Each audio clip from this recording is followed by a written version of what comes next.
In the damp, rain-slicked streets of San Francisco, a heavy mailbox door clangs shut in the dead of night. Inside lies a piece of paper that will haunt global law enforcement for over half a century. It is early 1974, and after 3 long years of agonizing silence, the world's most elusive phantom has suddenly returned. He promises a grand finale, a terrifying new campaign of chaos that will dwarf his past atrocities. And then he simply ceases to exist. No final arrest, no dramatic shootout, no definitive unmasking, just a cold, empty void where a monster used to be. For decades, the name Zodiac has been synonymous with a unique brand of American terror. He wasn't just a killer who hunted in the shadows. He was a master showman who weaponized the media, turned cryptography into a deadly game, and held an entire nation hostage through the power of the written word. But the true mystery isn't just how he evaded the police at the height of his bloodlust. The true mystery lies in the silence that followed. Criminal archives are filled with killers who were caught, killers who died, and killers who were stopped by physical intervention. But the Zodiac presents a deeply disturbing anomaly. He was an apex predator at the absolute peak of his global infamy, actively bragging about his next moves, who suddenly vanished into thin air. He didn't just stop writing. It was as if the human being behind the ink completely evaporated from the fabric of reality, leaving behind a trail of broken ciphers, ruined lives, and a final cryptic promise that was never fulfilled. The winter of 1974 brought a biting, relentless cold to Northern California. For 36 months, the citizens of the Bay Area had finally begun to breathe again. The dark roads of Vallejo, the isolated shores of Lake Berryessa, and the fog-drenched corners of Presidio Heights had slowly transformed from active hunting grounds into somber monuments of a bypassed nightmare. The letters that had once flooded the newsrooms with terrifying consistency had entirely stopped.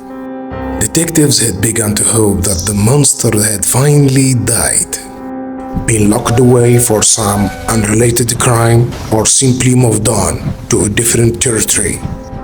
But on January 29th, a postal worker sorting the morning mail at the San Francisco Chronicle pauses. Among the bills and mundane correspondence sits an oversized white envelope.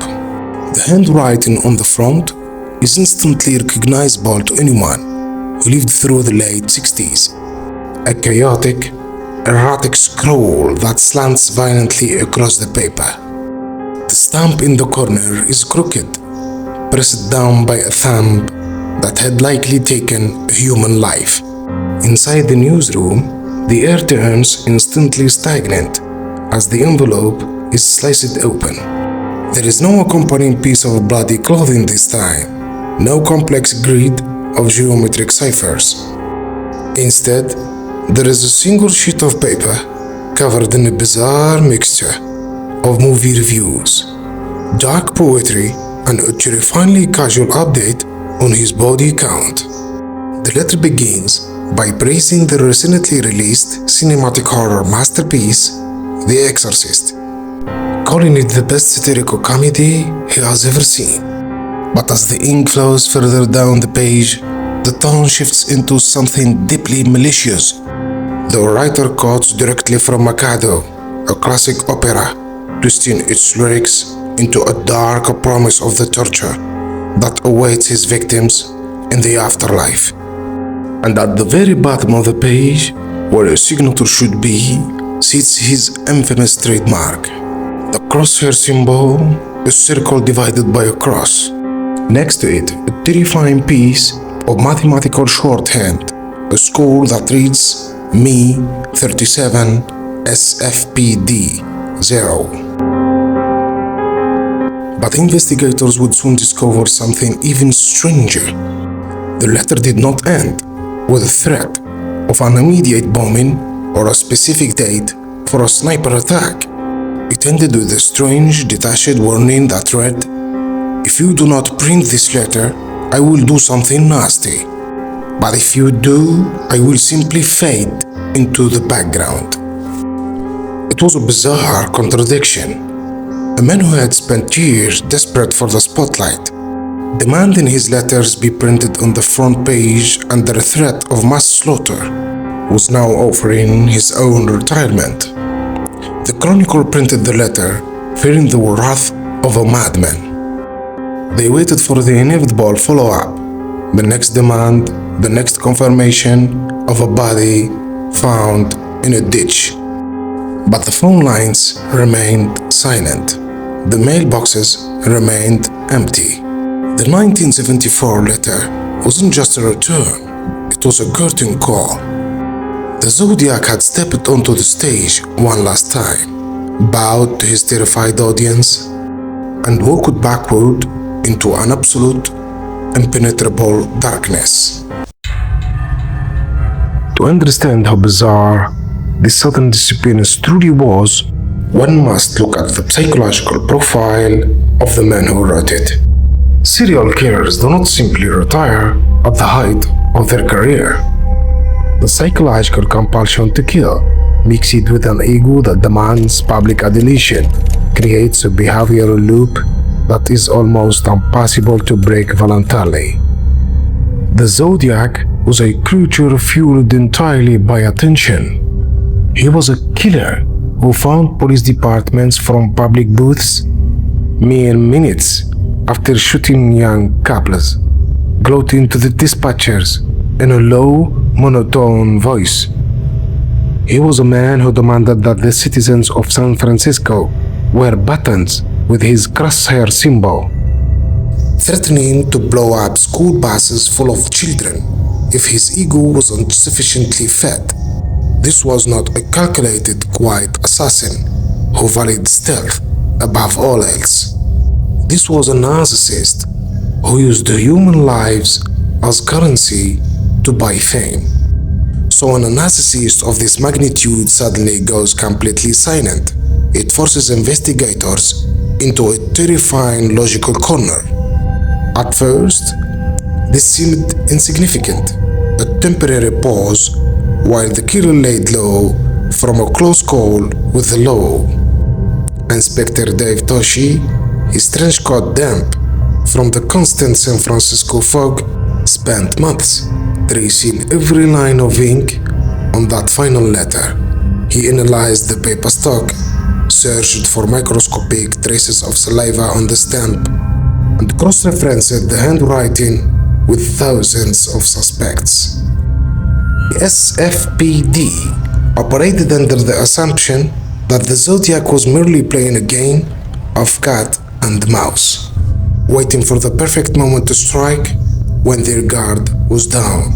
They increased patrols along the dark ribbons of highway, kept continuous watch over the city's school buses, and monitored the classified sections of the newspapers for hidden codes. They had no idea what this clue would eventually reveal, as weeks bled into months and months into years. The silence began to feel heavier than the threats. The Zodiac had vanished before, but never like this. In the past, his absences were filled with a sense of lingering tension, a feeling that he was watching from the jury line, enjoying the panic he had created. But after 1974, the energy shifted.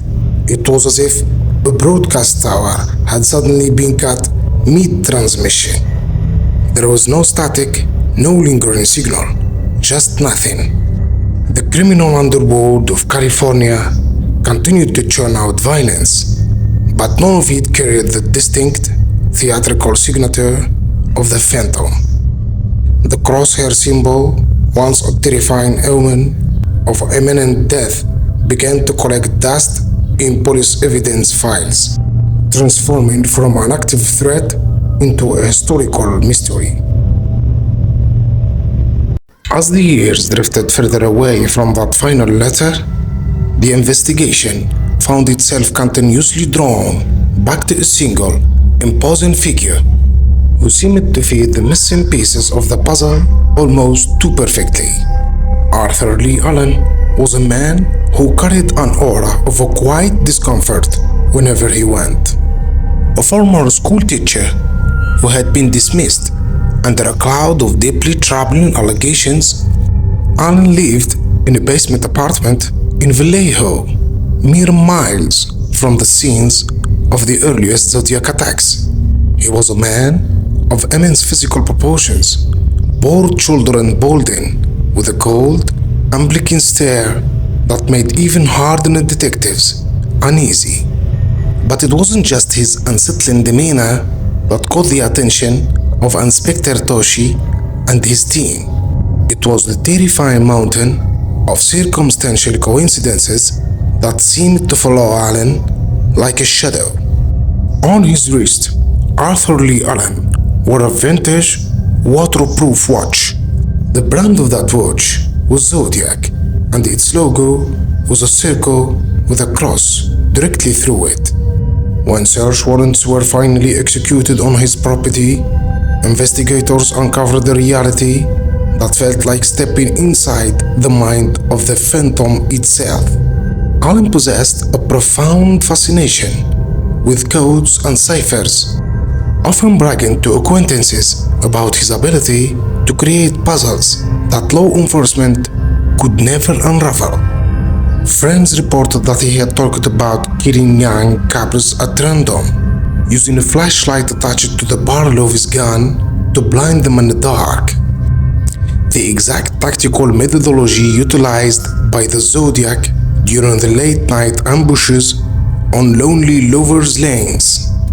Even more chillingly, Allen used the exact same misspelling of words in his casual correspondence that the Zodiac utilized in his taunting letters to the press.